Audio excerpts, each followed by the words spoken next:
Hi guys, so I'm gonna tell you guys a story time, and this particular story time is about when I had heat damage. Also, a fair warning to some of you ladies out there who want to maybe get your hair straightened and you don't know the risk of getting your natural hair straightened. Some people may get their hair straightened all the time and they don't receive damage, but it's good to still be aware of heat damage because I wasn't aware of heat damage at all. Like, I had no knowledge of it. So starting back in 2012, I went natural. Well, before this, I was actually natural because in high school, my best friend's mom, she stopped putting relaxers in her hair. So me and my friend, we decided that we weren't going to put relaxers in our hair anymore either. But during this time, I didn't know how to take care of natural hair. So it was kind of like, I was just going with the flow. But even though I had Maya, she's always had natural hair, I knew how to take care of natural.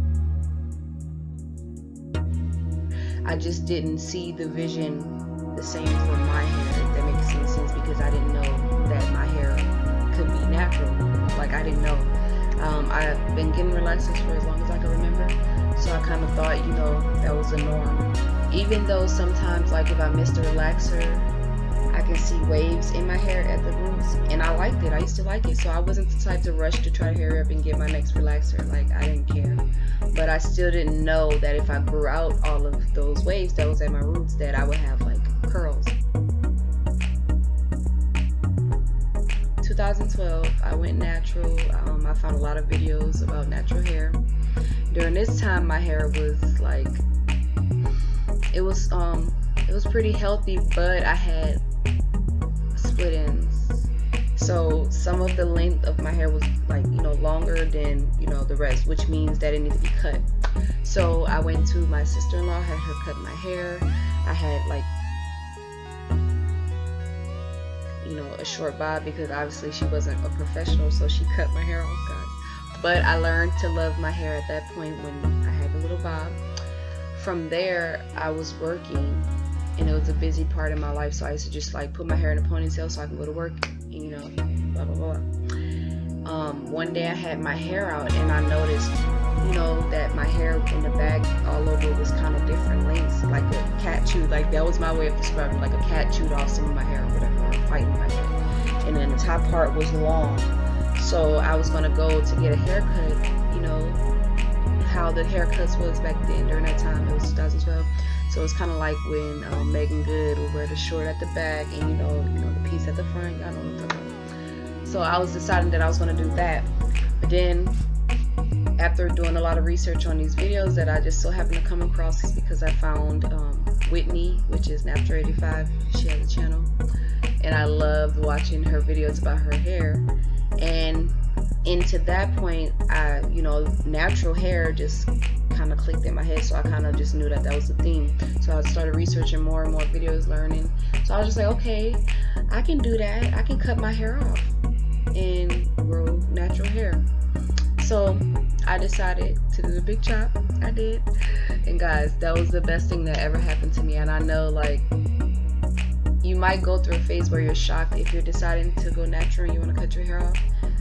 It might be a shock at first, but I loved every stage that I was in. And I don't know if it was mostly because I already had a husband, so he was very supportive of the fact that I didn't have any hair. But I loved wigs during that time too. I've always been a wig girl. I'm still a wig girl. Like, I'm the OGs of wigs. Like, even before wigs was like, like banging like how they are now. Like, when it was just regular lace fronts with no parts, like I used to be wearing the wigs. So I rocked my wigs, which means I didn't really care about the fact that I didn't have hair. And then every time I took the wigs off, I would just wash and take care of hair. Mind you, during this time, I didn't care about no products or nothing. Like, I wasn't a product junkie, because during this time, you didn't hear people really talking about a lot of products. And since I was following Natural 85 in general, she was always the person who kind of made her own products. So I kind of just went with that. I started mixing like eggs and oils and stuff like that, and apple cider, and using it in my hair. As my hair grew out, which it did over the course of 3 years, I grew long, beautiful hair.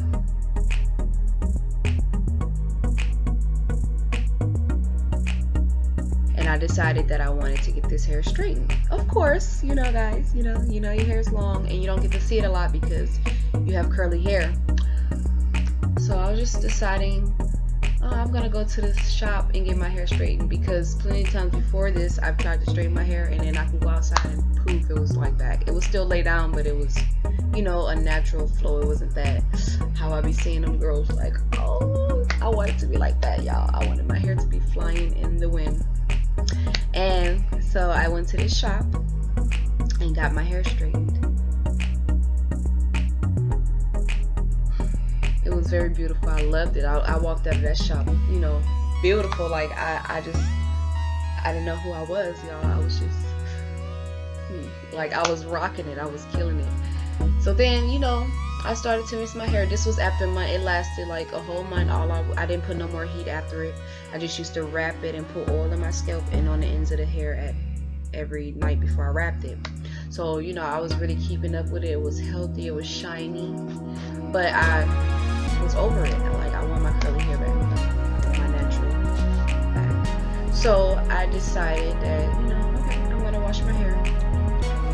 And you know, that's what's supposed to happen. I've seen all the videos where the girls get the silk press, they wash their hair, and then their hair be like bouncy back to life, like OMG. So I had no idea that when I was gonna wash my hair, it wasn't gonna do that. And it didn't do that, guys. Like, it didn't. Initially, when I washed my hair and it did not revert back the way it should have, I thought she put a relaxer in my hair. So I call her, like, heated. Like, I mean, you know what? I handled the situation well, because I was not very disrespectful. I wasn't like heated to the point where I was yelling and irate. I wasn't. I called her and I just let her know that I thought she put a relaxer in my hair. And she insisted that, ma'am, I would not put a relaxer in your hair without charging you for it, which makes sense to me. Okay. So, and mind you, I knew this lady. The reason why I probably didn't come even more extreme disrespect, because I was working at the hair store for years. So all the stylists, they come, and I was kind of familiar with them, and I was offered discounts and stuff. So they just wanted to do my hair, my natural hair. Like, guys, my hair was beautiful. And after she, you know, confirmed that she did not put a relaxer in my hair, I just left it alone, because I'm not the type to keep pushing or, you know, confrontational type of person. I'm not. I'm kind of like a pushover, or like, you know, but I'm kind of easy when it comes to understanding things. So that's the point I was at. I was understanding. And, you know, it's just hair. It's just hair. But the more I went to work, and, you know, I see beautiful ladies with their natural hair, whether it was a TWA small puff, whether it was like their ponytail puff, I was just so hurt, guys, because my hair, it was still puffy, but it didn't have the shrinkage and the bounce, if that made any sense. Like, the ends were straight, and then some of my hair was natural, but basically my hair was limp, like curly still, but it was limp. It was very limp. Like, right now you can see that my hair is shrunken up, like it's standing on my head. It's not like laying down. Like, you can't get black girls' hair to just lay down, you know what I'm saying? Like, it's just not gonna lay down. But my hair was laying down. Like, I could literally wash it, wet it, put something in there, scrunch it, and go. And I did not like that. And even though my hair was long, people still saw my hair is long. I would style it like in twist outs, which when you style heat damage hair in twist outs, it's really cute. Like, or flexi rods. I used to do flexi rods and stuff like that. It was really cute, to the point where people thought I had a wig on, and I was like, girl, this is my hair, girl, make it, girl. So if you are heat damaged and you're not gonna cut your hair or whatever, because honestly that's the only way you're gonna cure your heat damage. Yeah, sorry. You can wear flexi rods and twist outs. Like, they're really cute on heat damaged hair.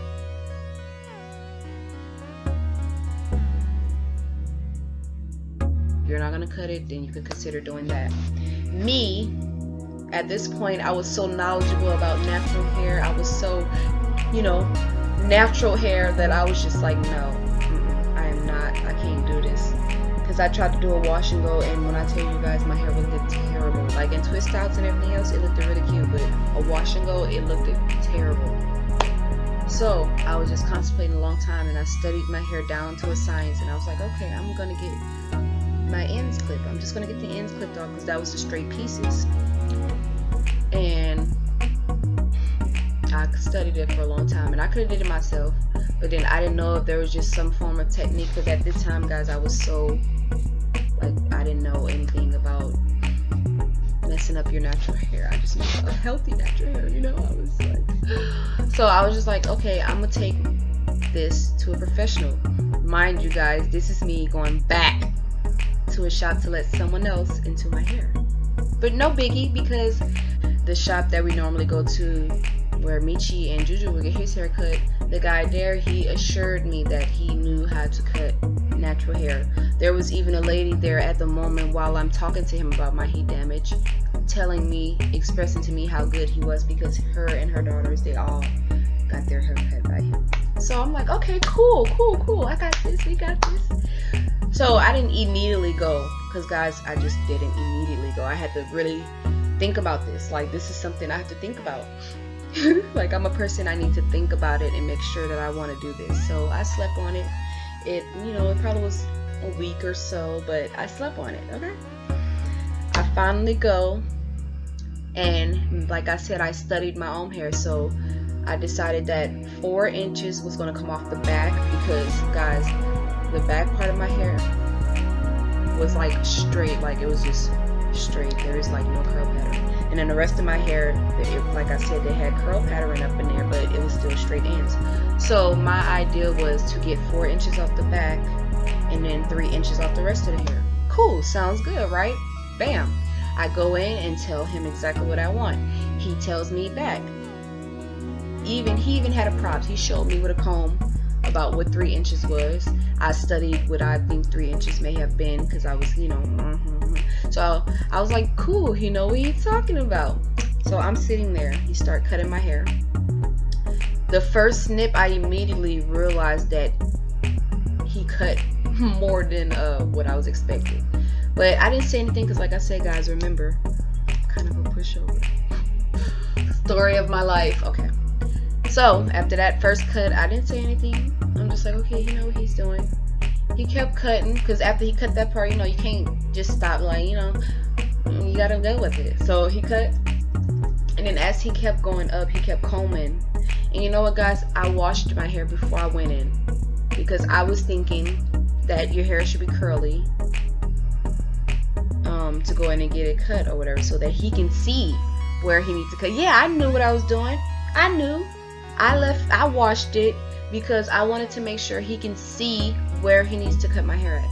So yeah, he kept combing, and you know, of course, my hair is drying, so that was his excuse, guys. Because as he kept cutting, and it seemed like he cut the same spot again and again, I was just like, wait, I hopped up mid-chair, guys. No, I'm not kidding. Mid-haircut, I hopped up. And I'm like, oh no, you cutting off more than what you showed me, you know. So he's kind of going back, like he going back and forth. So I just, you know, kind of left it alone. Like, I'm just like, no, I'm not going to finish this. I paid, and I just decided to leave. Guys, like, I got home, and I'm realizing now that my hair is cut into a bob shape, because y'all, my hair was long. Like, I walked into the shop with hair down my back, and then I walked out of the shop with hair on my neck. Guys, 3 inches. Literally, I'm not exaggerating. My hair was down my back, and then I walked out with it on my neck. Guys, that's not 3 inches. And then, matter of fact, that's not 4 inches. And the thing was, I'm an understanding person, so I didn't try to, you know, go off or anything. But the thing that just made me so upset was that he was just inconsiderate. He just treated it like, oh, he didn't care. And I'm just like, so I raced home. As a matter of fact, I don't even think I made all the way home. I called Michi. I did. I got on that phone, and I said, baby. I couldn't even talk. He was just like, what is wrong with you? I was like, baby, he cut my hair. I should never went there. He cut all my hair. I was like, oh, I don't got no hair. And he's a very supportive person, so of course he was like, What you mean, baby? Okay, he cut your hair off? Oh, man, I'm about to come up. And I'm just like, no, baby, it's okay. I just like, it's okay. I'm about to come home right now. I'm just so sad he cut all my hair off. Like, I'm so sad. All right, baby, come home right now. Okay, baby. So, I go home, and Michi decides to call the barbershop. So, they're going off on each other. Like, they're going off. And matter of fact, I think he blamed me. I think he kind of put the blame on me. That's why I was really like upset. Like, I'm so sensitive. He was so inconsiderate. Like, if he would have just been like, I'm sorry, that would have made me feel better. But he wasn't. He was like a jerk. And I was sensitive. So, you know, 2 and 2, that makes 4. But it took me a long time to get over my hair, guys. Like, I was devastated. I couldn't sleep. I couldn't eat. Okay, I can eat. But y'all, I couldn't sleep. Every time I thought about my hair, I was just so emotional. Every time I saw someone's hair, I was emotional. Like, I was just so emotional. I was so emotional. But like I said, I rocked it after that. I rocked it. But what I had to do, because I had the bob look, which doesn't go with the curly unless you know you're intended to do it, I had to cut my own hair, guys, because I didn't like the shape. So I got addicted to cutting my hair. Yeah, I did. So every time, you know, I would cut some off, be satisfied, and then, you know, some time would go by, my hair would start growing. Every time I decided to play in my hair, I would cut it. Every time I noticed like those ends that was like wiggly. And I was just so annoyed with my hair all the time because I couldn't wear it on the wash go, which was what I was used to doing to my hair. After that, I just decided that I got to a point where I was cutting it all the time. So over the period of like a year and a half, almost going into 2 years, I was cutting my hair. So like I wasn't noticing any growth, but obviously it's because my hair was already long and whatever was damaged, I had to grow that out and then, you know. So, but the more I cut my hair, guys, the more I loved it. Like, it started coming back. And as you can see, like, there's no straight pieces. I mean, because it's been over a minute now since I've had my hair back to life. I just kind of want to tell you guys the story because, you know, it should be told. Like, you guys should know that heat damage is real. And if you love your hair, don't do it. Unless you know for sure that you have the right products, because you know what, I went into that shop, my hair was not like prepped at all, which was another thing that I know I should have went in there like with my hair pre-detangled or something. So when you go into a shop with all this hair, they're just kind of going to be like a lazy deal. They're not going to want to decide to be patient enough to go through all that, which is so easy anyway, because if you wet natural hair, it all kind of just melt. But hey, I just sat there and kind of let her do her thing. Oh yeah, you know what? Yeah, her. That's what I forgot to tell you guys. When I'm in the shop, this is what happened. She blow dried my hair, which was really straight. It got straight, like it was very airy and straight. She put a hot comb to my hair and used a hot comb, and then she used a flat iron. So that could be a big reason why I had heat damage too, because she used like extremely amounts of heat. That's what led me to looking up videos about heat damage, and that's when I learned and then I realized, oh my god, I have heat damage. And then once I saw people cutting their own hair with their heat damage, I could have absolutely did that. I just didn't know. So I decided to let someone else cut off my hair. And guys, did I regret it during those moments? Yes. Do I regret it now? No, because life goes on and you move on. And once time go on, you know, things repair itself in due time. It's back to where you didn't even know that you were going through stuff. So just take it as a lesson, guys. You go through bad stuff, it is going to pass. You just get through it.